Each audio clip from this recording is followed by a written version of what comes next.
Hey everybody, welcome back. Did you miss us? Yes, no, honest answer, no. Anyway, I want to thank Senator Murray and Reid for joining me. Look, I want to start by congratulating Senator Thune on being chosen by his colleagues as the next Republican leader. I look forward to working with him. Now, Senator Thune and I have done lots of things together in a bipartisan way here in the Senate. I'm very hopeful that will continue. As you know, I strongly believe that bipartisanship is the best and often the only way to get things done around here in the Senate. And of course, I want to first address the election. Many across the country, of course, are disappointed, sad, even angry right now. Now, I understand those feelings. It never feels good to come up short. But when you do, you pick yourself up, you dust yourself off, you learn from it, and that's exactly what we intend to do. This is going to be a period of learning for our caucus. As I said, we did many things right, we did things wrong, and there are things we must do, and we're going to look at all of it. As I told my caucus at lunch, we should regard this election really as a challenge. The American people have presented us with a challenge. We must learn from it. We must answer that call. And we will work doggedly in the weeks and months ahead to do just that. In the meantime, we have a lot to get done. First, we have to make sure the government's funded by the December 20th deadline. As always, bipartisan cooperation is vital to avoid a Christmas shutdown, just as that bipartisan cooperation avoided a shutdown on September 30th. We'll hear more from Senator Murray about that.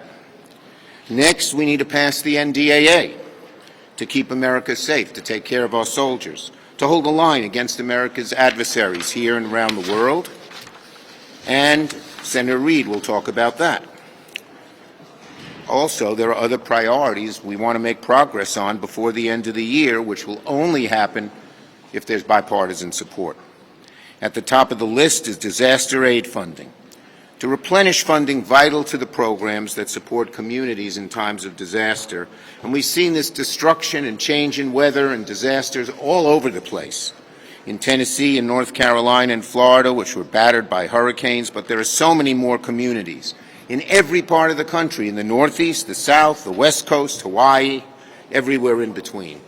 So I really hope we can get together as two parties and make sure the communities aren't left behind. We also need to make progress on the Farm Bill, because if we don't, we go over the dairy cliff, and really so many dairy farmers and all their suppliers and workers would be badly hurt. And that, again, is up to our Republican colleagues to decide if they want to work with us to get it done. We're ready to get to work. And finally, a big priority for me has been, still is, and will be judges. The Senate will continue fulfilling our constitutional obligation to consider and confirm highly qualified judicial nominees and nominees to other agencies as well. Today, the Senate will vote on the nomination of a U.S. District Court judge for Illinois. I filed cloture on 2 more District Court judges that we'll vote on in the coming days, and we're going to work hard to get as many confirmed as possible. Bottom line, we've got a lot of work ahead of us, and as a Senate, as a party, Democrats are ready to get to work right away. Senator Murray. Thank you, Mr. Leader. And so I will just cut right to the chase. Majorities are going to change hands, but one thing that remains the same here in the Senate and is the appropriations process will be bipartisan. Here in this chamber, we have passed our bills out of committee with overwhelming bipartisan support. These are bills that are ready to be signed into law, and they could go to the President's desk today if they had to. Now, I want to make it clear, it doesn't matter who the President is. My position has not changed. As I have said many times over, there is no reason for further delay or to impair government agencies by forcing them to operate on autopilot for months to come. We should pass our bipartisan full-year spending bills before the end of the year. Democrats, for our part, have championed priorities in our spending bills that matter to working people, whether that's fighting to lower the cost of childcare for parents, working to shorten wait times for seniors who are desperately trying to get their Social Security benefits, or making sure that moms and babies do not go hungry. Neither chamber will have an overwhelming majority, and these spending bills will be a bipartisan product, just as they always are. Rest assured, I will be fighting to make certain our democratic values, the values of working families in this country, are reflected in the final bills that go to the President's desk. I also want to make clear, getting a comprehensive bipartisan disaster relief package negotiated and passed as soon as possible must be a priority. So on that note, I want to announce that I will be holding a bipartisan hearing of our full Senate Appropriations Committee 1 week from today. Senators on both sides of my committee will have the opportunity to hear directly from top agency heads. This is urgent work. The American people must know that in times of disaster, Congress will come together to help every community in every part of this country, no matter what. I have heard directly from Democrats and Republicans in this chamber about how important this work is. I expect this to prove true in the Senate, and I will be pushing for serious progress on this front every day until we get every community the help they need. Thank you. Well, let me begin by adding my congratulations to Senator Thune on his selection as a Republican leader. We all know a lot has changed over the last several weeks, but one thing hasn't changed, and that is keeping the people of America safe and secure. And we must ensure that our military men and women have the resources they need to remain the strongest and most effective force in the world. And our adversaries are watching. Right now, Congress has the opportunity, the responsibility really, to step up and show the world that we stand with our allies and partners. The National Defense Authorization Act is critical to that effort.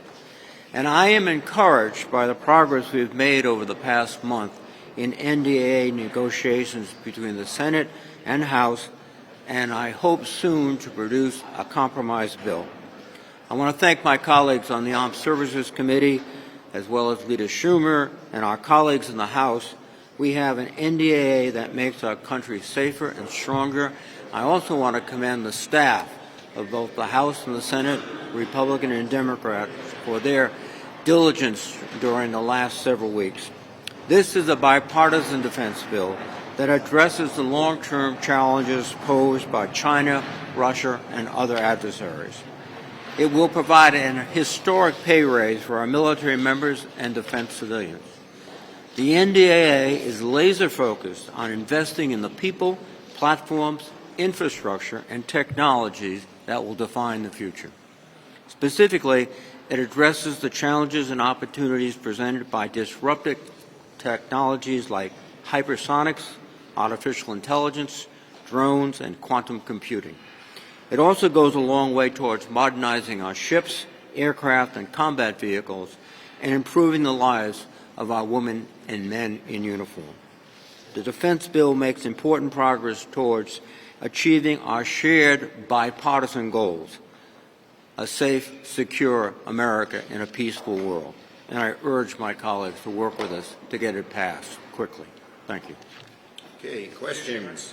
Yes. What's your initial assessment of President Trump's nominees, and specifically, are you concerned about Pete Hegseth's nomination to be Secretary of Defense? There'll be time to analyze that later. I mean, Yes, Manu. As you look at what happened last week, do you, as a leader of the party, accept any blame for the Democrats' bad night? Look, when you face a setback, you have to examine what happened. You have to pick yourself up, dust yourself off. You have to learn. We're going to spend a long time learning, and then figure out how to go forward and move forward. And that's what we're going to do. We did some things right. We did some things wrong. There are things we must do. And as I said, We're going to learn from what happened and move forward. Yes. Could you put the two NMR nominees on the floor and make love to keep the Democratic majority on the floor? Look, we're going to try to do as much as we can when it comes to judges and nominees, particularly those nominees where the balance within the agency is affected. Yes. For the last 4 years, you've expressed support for changing the legislative filibuster. How can you try to get rid of it? Would you support or oppose those efforts? Look, the bottom line is we always felt, because democracy was so precious, the same thing we did 4 years ago when we tried to change the rules and make sure that voting rights and Citizens United and reapportionment were changed. But for the rest of it, we said we would study it and look at it and talk to the caucus if we retain the majority. We didn't. Yes? Sir, AI legislation was a big part of your AI legislation has been a big priority. What legislation? I didn't hear.